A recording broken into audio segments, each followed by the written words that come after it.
এই ঘরটা, এই দুটো ঘর আর এই বারান্দা 8 দিনে ফিনিশিং হলো।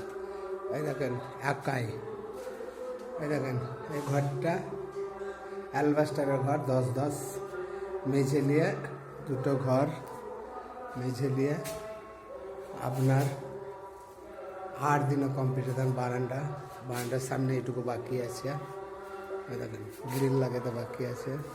রান্নাঘর হয়ে গেছে, 8 দিনে কমপ্লিট করেছি একাই। এই গাঁথনি ফাতনি সব 8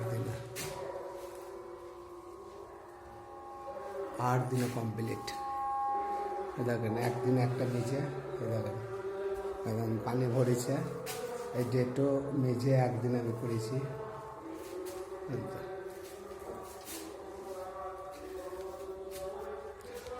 তো কমেন্ট করে জানাবেন তাহলে কাজটা কীরকম হয়েছে।